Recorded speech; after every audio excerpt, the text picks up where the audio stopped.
The controversy with Nepali football seems never-ending, with head coach Abdullah Al-Mutairi at the center of these debates lately. The controversy escalated with 10 of the regular members walking out of the closed camp, which eventually saw their expulsion from the team that just wrapped up their Asian Cup qualifiers in Kuwait. The new captain, Shrestha, upon the team's arrival from Kuwait yesterday, dropped a bombshell saying that the 10 players had walked out only after coach Al-Mutairi had asked them to leave the camp. Good morning, I'm Abheudaya Shrestha, and these are the headlines of the hour. Several confidential information related to the disputed SPP agreement with the U.S. come to the fore. Contrasting statements from the leaders add to the confusion surrounding SPP. Public representatives busy preparing budget for the upcoming fiscal year as they find themselves under pressure to fulfill public demands and ensure prosperity of their local levels. The leaders of France, Germany, Italy and Romania backed Ukraine's bid to join the EU, saying it should be given immediate candidate status. French President Emmanuel Macron stresses EU will stand by Ukraine until its victory against Russia. And ACC Women's T20 Championship to kick off in Malaysia in a short while. Nepal to play against Bhutan.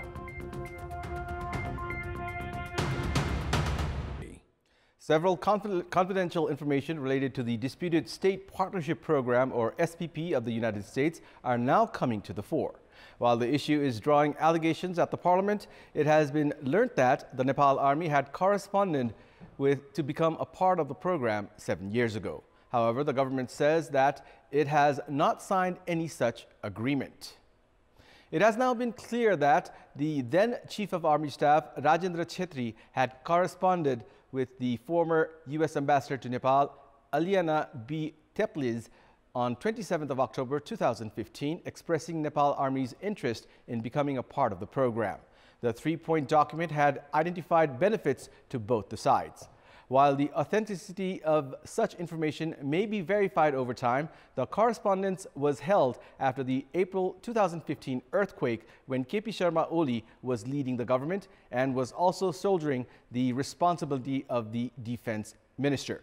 However, addressing yesterday's session of the House of Representatives, senior CPN-UML leader Ishwar Pokhrel claimed that the government led by his party was not involved in the SPP. He further went on to claim that SPP was taken forward by the late Sushil Koirala-led government of 2015 and Sher Bahadur Deuba's government of 2017. Responding on behalf of Prime Minister Deuba, Minister for Home Affairs Balkrishna Khan said that Nepal had not signed and would never sign the SPP. Wednesday's letter from the U.S. Embassy had noted that Nepal was selected for the SPP in 2019 on the basis of correspondence from the Nepal Army, following which the Army had issued a press release saying no such suggestions had been made. These developments and surfacing of contrasting claims from different entities have further added to the confusion regarding Nepal's role in the SPP. CPN Maoist Center Chairperson Pushpa Kamal Dahal has said that the State Partnership Program, or SPP, agreement was struck with the United States by the KP Sharma Oli-led government. However, CPN-UML Chairperson Oli has accused the current government of trying to lead foreign military into the country and protested against SPP. Speaking at a program held at the party office in Paris, Darna yesterday, Chairperson Dahal stated that the SPP agreement was inked back in 2019 when CPN-UML Chairperson Oli was the Prime Minister. However, at a training program held yesterday for the recently elected chiefs and deputy chiefs of the party, CPN-UML said they are against SPP and have protested against it. The Nepal Army, Minister for Foreign Affairs and the opposition CPN-UML have been presenting contrasting views on the SPP agreement. The SPP agreement is being condemned from all quarters, citing that the agreement is against the national interest and the country's geopolitical equilibrium. Meanwhile, the Parliament's Foreign Affairs Committee has called Chief of Army Staff Prabhuram Sharma to inquire about the said letter sent by the Nepal Army regarding SPP. Chairperson of the committee, Pavitra Nirola, has informed that, along with Chief of Army Staff Sharma, Foreign Minister Narayan Khadga and Defense Secretary Kiran Raj Sharma have also been called for interrogation. Public representatives elected from the local elections are busy preparing the budget for the upcoming fiscal year. While they are under pressure to deliver on the public aspirations and their agendas, the elected public representatives also have the responsibilities of ensuring prosperity of their local levels. This has led them to gather additional recommendations from the local residents. The local governments are required to prepare their annual budget for waste management, drinking water supply, poverty alleviation, and plans for generating revenue and increasing employment opportunities. Most local levels, therefore, are currently busy gathering suggestions from their local residents, while some are in the final phase of preparing their fiscal plans. While not all local levels reach out to their residents, some prepare their plans based on the recommendations and inputs from experts. However, including public opinions is likely to simplify budget implementation for the elected public representatives. Based on legal provisions, the local levels are required to present their budget by 24th of June. Several local levels are yet to finalize their budget, and political power play has been attributed as the major reason for such a delay. In our Public Voice segment, we had asked public representatives in several provinces regarding the inclusion of public suggestions for the upcoming budget. Let's take a look at what they had to say.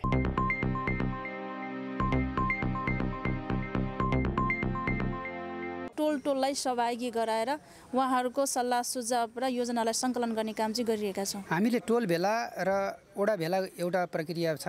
सँगसँगै हामीले अब चाहिँ सामाजिक सञ्जालबाट पनि समेटिराखेका छौँ। व्यावसायिक कृषि कसरी बढाउने भन्ने कुरामा बढी फोकस गरेर त्यसमा अगाडि हामी बढ्दै छौँ। लक्ष्य भनेको शिक्षा, स्वास्थ्य र कृषि हो र यसलाई प्रमुख गायता दिने छौँ। बाटो चाहिन्छ भन्नुभएको छ, बिजुली चाहिन्छ भन्नुभएको छ। हामी जनताको अनुकूल हामी बजेट ल्याउने। हामीले फोकस गरेर शिक्षा, स्वास्थ्य र सरसफाइमा।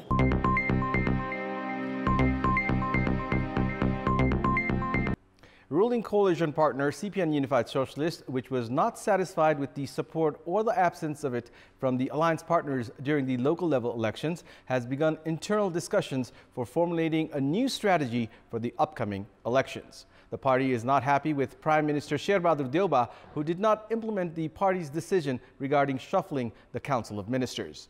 These developments have hinted towards a change in strategy from the CPN Unified Socialist for the nearing provincial and federal elections. CPN Unified Socialist has been claiming that it did not secure as many wins as it had expected in the local elections and had alleged the coalition partners of deceit. The party is also hurt with the Prime Minister's indifference towards its demand for change in its ministers. With internal assessment, CPN Unified Socialist has reached a situation where it is likely to reconsider its part in the current ruling coalition. The party is preparing to hold further serious discussions on continuing or opting out of the coalition for the nearing polls. Despite their existing dissatisfactions, the party does not seem to be in favor of splitting the ruling coalition with immediate effect, as the party has assessed that it may face similar response from other parties it may collaborate with. Nepal police have confiscated the largest quantity of narcotics, white heroin, in the history of the country.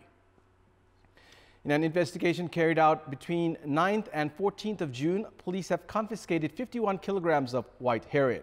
Acting on a tip-off, the Bureau of Narcotics Drugs Control seized the massive quantity of drugs while they were being brought to Nepal from Africa by 7 South African women. The held quantity of drugs have a street value of over 1 billion rupees. According to police, these women had entered Nepal on a 15-day visa and have been suspected of bringing in the drugs to supply in India. Cholera has been confirmed in a woman in Kathmandu.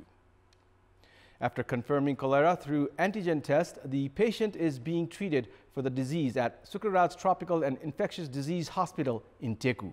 The hospital has informed that the condition of the patient is improving. The woman was tested as she was suspected of carrying cholera. In a similar event, one person had doubts of carrying the monkeypox, and the hospital stated that they are in the process of running tests to confirm the disease. The ACC Women's T20 Championship has kicked off from today in Malaysia. Nepal is currently playing against Bhutan in its inaugural match, which started just a while ago. Bhutan is considered a relatively easier opponent for Team Nepal. Prior to this, Nepal had clinched an impressive 141-run victory over Bhutan in the 13th South Asian Games hosted by Nepal. In another match, home team Malaysia is currently playing against Singapore.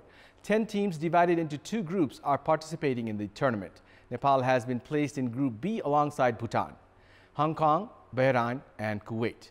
Home team Malaysia is in Group A with Oman, Qatar, UAE and Singapore. The ACC Women's T20 Championship is being played for the first time after a gap of 9 years. The winners and the runners-up of the tournament will get to participate in the Asia Cup in Bangladesh in October later this year. This is the first time 2 teams will get to qualify for the Asia Cup from the ACC T20 tournament. Cricket giants India and Pakistan, alongside with Bangladesh and Thailand, are already set to participate in the tournament. Nepal's national football team captain Navjot Shrestha has said that 10 players of the senior team had not left the closed camp on their own. After returning home from the 3rd round of the AFC Asia Cup qualifiers held in Kuwait, Captain Navjot said that the players had left the camp only after the directives of the coach. Skipper Navjot was speaking to the media yesterday on the dispute between the players and the coach for the first time since the incident. 10 senior players, including Anjan Bishta and Ananta Tamang, had left the closed camp after confrontation with coach Abdullah Al-Mutairi. Navjot was later handed the responsibility of leading the team after regular captain Kiran Chemjong had expressed his solidarity with the disputed players. Team Nepal, which included young players, crashed out from the group stage of the 3rd round of the AFC Asia Cup qualifiers. On the performance of the team, Navjot has said that despite satisfactory performance from the young players, the senior players were missed by the team.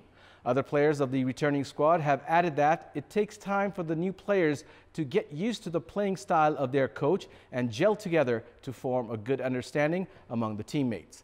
Nepal lost their first match against Jordan 2-0, followed by a 4-1 defeat against Kuwait before suffering a 7-0 humiliation from Indonesia. Coach Al-Mutairi has not returned to Nepal with the team.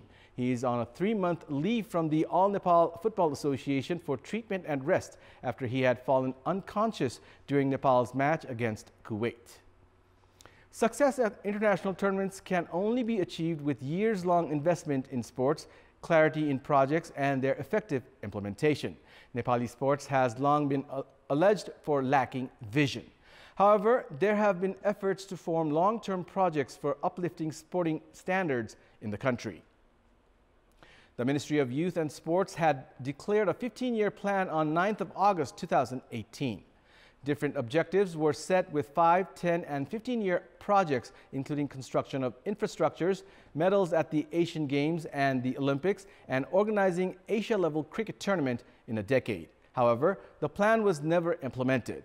The government has yet again introduced a 20-year plan, which is to be implemented from the upcoming fiscal year. Lack of political stability with regular change in governments has severely affected Nepal's sports sector.